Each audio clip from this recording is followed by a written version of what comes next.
Sendo eu um profissional da área de engenharia, eu fico muito triste ao ver as pessoas serem enganadas. Ao ver aqueles dois prédios desabando, porque provavelmente não teve o acompanhamento de um profissional qualificado dentro da engenharia. É triste saber que uma pessoa, que um trabalhador brasileiro, tenha chegado ao limite a ponto de, mesmo sabendo que o edifício foi construído pelo crime organizado, ele acabar tendo que pagar porque aquilo é a única forma que ele tem, pelo preço que está sendo apresentado para ele, pela qualidade que ele consegue observar, mesmo que seja uma qualidade superficial. A pessoa, o leigo, não tem condições de avaliar se o prédio foi bem construído ou não foi bem construído. Para ele, ele quer ver a qualidade externa, ele quer comprar alguma coisa que seja barata, que caiba no bolso dele. É triste saber que dentro do Brasil a gente tem trabalhadores que não conseguem ter sua própria casa, apesar de trabalharem a vida inteira e não conseguirem fazer isso e terem que apelar para o crime organizado para poder comprar sua própria casa e ir para uma área de risco como essa para poder se instalar. Eu não tenho a menor dúvida que uma vez que eu não tenha condições financeiras de comprar uma casa para mim, eu obviamente, como trabalhador, eu tenho que ver o fruto do meu trabalho através daquilo que eu consigo amealhar, das riquezas que eu consigo amealhar ao longo da vida. E comprar uma casa é o sonho de todo brasileiro. Quando uma obra é feita irregularmente, ela não é acompanhada por profissionais adequados. E quando a gente fala de profissionais adequados, é principalmente o engenheiro civil. E é o engenheiro civil que tira uma anotação de responsabilidade técnica. Essa anotação ele tem vários tipos de anotações diferentes, como por exemplo a anotação de responsabilidade técnica de projetos hidráulicos, elétricos, estruturais, de projetos arquitetônicos, projetos estruturais. Quando a gente está falando de muros de arrimo, está falando de fundações, a gente está falando das estruturas de vigas e pilares dentro de uma edificação. Portanto, o Conselho Regional de Engenharia, cabe a ele cobrar a apresentação dessas ARTs. Cabe à Prefeitura, ao analisar o projeto de aprovação de um edifício, cabe à Prefeitura analisar se tem um profissional responsável fazendo os devidos acompanhamentos. Se não há acompanhamento, aí certamente ninguém vai cobrar a respeito. Quando uma obra é feita pelo proprietário da edificação, o proprietário que vai morar na edificação, já aconteceu várias vezes de eu, por exemplo, ter que fazer, eu como engenheiro calculei que uma viga ou um pilar teria lá 15 centímetros de espessura por 40 centímetros de altura. Pode acontecer do proprietário olhar aquilo e falar assim, cara, eu quero que aumente. Eu quero que aumente porque, afinal de contas, eu vou morar aqui e não quero que aconteça nada. Por esse motivo, ele até acredita que tem que aumentar as coisas pela segurança dele. E em função disso, ele gasta até muito mais do que ele estava planejado, porque ele acha que a casa dele tem que ser indestrutível. Um castelo já aconteceu de eu ir em obras, por exemplo, pedreiros que trabalhavam para mim, de repente construíram edifícios de 4 andares, como foi um caso que eu acompanhei aqui. E essa obra, o pedreiro chegou, ele trabalhava para mim durante alguns anos, e de repente chegou e me chamou, Roberto, eu quero que você vá ver uma obra. Eu fui até a obra, e chegando no local, eu verifiquei que a primeira sensação que eu tive era de subir a escada e começar a perceber que a obra inteira balançava. Andando na laje, você sentia a obra inteira balançar.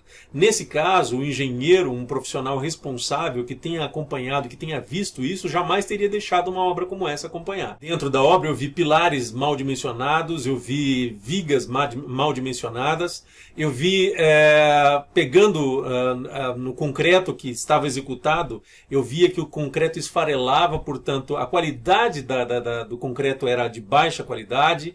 Eu verificava que tínhamos ali um problema de balançar. É normal algumas obras, uma laje principalmente de grande extensão, balançar, mas não é normal depois que há uma camada de compactação. A nata de concreto que é colocada em cima, você consegue enrijecer a laje e faz com que os pilares não balancem tanto, porque você travou a laje e você fez todas as ferragens da laje.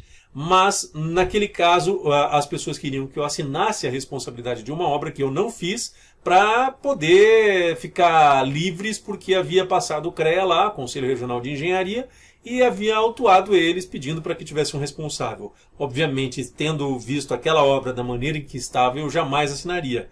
Ao contrário disso, eu como profissional sou obrigado a denunciar uma obra que põe em risco a utilização. Uma vez que eu saiba dessa obra, eu sou obrigado a denunciar. Então, infelizmente, eu perdi uma mão de obra porque eu fui obrigado a denunciar aquela obra porque eu sabia que essa obra iria cair. Então é mais fácil cair demolindo controladamente do que você botar pessoas morando dentro dessa obra. O proprietário que constrói para si próprio, ele tem todo esse cuidado. Já o proprietário que não constrói para si próprio, constrói para ter lucratividade, ele tenta fazer tudo o mais barato possível. E esse tudo o mais barato possível, se ele é acompanhado por um profissional de engenharia, ele só acompanha um profissional de engenharia porque os órgãos das prefeituras, do Conselho Regional de Engenharia, exigem a presença desse profissional. Esse profissional, então, estando dentro da obra, aí ele consegue determinar o ímpeto do proprietário de gastar pouco, principalmente nas estruturas do prédio, como estruturas de viga, estruturas de muros de arrimo, fundações, porque geralmente o proprietário, quando ele quer ganhar lucro, ele quer fazer coisas abaixo daquilo que é indicado pelo engenheiro. Pode até ser que esses 2 prédios que derrubaram tenham sido acompanhados por engenheiros. Mas que tipo de engenheiro? Porque se ele não tem fiscalização e se ele cede aos ímpetos dos proprietários de gastarem muito pouco, aí ele não vai fazer muros de arrimo, ele não vai fazer fundações suficientemente reforçadas, ele não vai fazer estruturas corretas da maneira que deveria fazer, porque aí ele quer economizar todo o custo. E aí algumas características disso nós vemos aí no edifício demolido, o edifício que caiu, nós vemos algumas características de uso inadequado de algumas estruturas, assim como uso inadequado da forma construtiva. Existem também profissionais de engenharia que são cassados o diploma deles porque eles fizeram alguma burrada, alguma atitude ilegal, e o Conselho Regional de Engenharia cabe a ele caçar esses engenheiros. E se ele tiver feito alguma coisa muito grande, alguma coisa que venha pôr em risco o usuário ou pôr em risco a pessoa de dentro das edificações, esse engenheiro não tenha dúvida nenhuma de que o Conselho Regional de Engenharia vai impedir que esse engenheiro trabalhe dentro da área. E aí, quando você faz um edifício construído pela milícia, pelo crime organizado, a probabilidade de que tenha sido um engenheiro normal, com experiência suficiente para fazer aquela edificação, um engenheiro que tenha qualificação adequada, mesmo não tendo sido fiscalizado pela prefeitura ou pelo Conselho Regional de Engenharia, porque eles não chegaram lá, pode haver um caso de um engenheiro, mesmo não tendo havido essa fiscalização, de um engenheiro responsável que tenha qualificação técnica suficiente, o que infelizmente nesse caso não aconteceu. Olhando pelo Google Earth aqui a região onde desabou o prédio, nós conseguimos ver exatamente os prédios, ao que eu entendi, eles estavam aqui nessa região, onde ela é de 2008, essa foto dentro do Google Earth, e é possível a gente verificar que existe uma construção com torres lá, provavelmente torres de celular, e um paredão de pedra totalmente liso, sem nenhuma vegetação, onde você vê marcas de água escorrendo aqui. Portanto, existe grande quantidade de água escorrendo. Ora, obviamente, o engenheiro que tenha determinada experiência, que tenha qualificação técnica suficiente, ele vai conseguir determinar que aqui tem que ver alguma proteção com relação à água. A água tem que ser desviada porque ela vai atingir uma velocidade muito elevada aqui. E quando a água atinge uma velocidade muito elevada, ela destrói tudo que tem pela frente, independente da quantidade da água. Ela pode ir destruindo estruturas de concreto.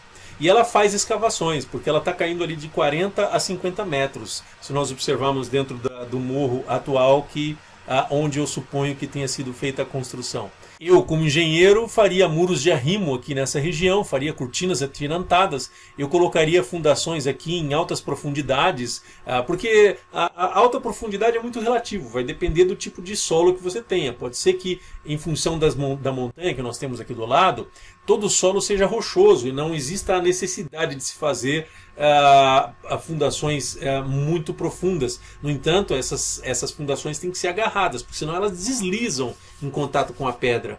Então, não tendo esse tipo de contato, infelizmente acontece isso que aconteceu, o prédio cai.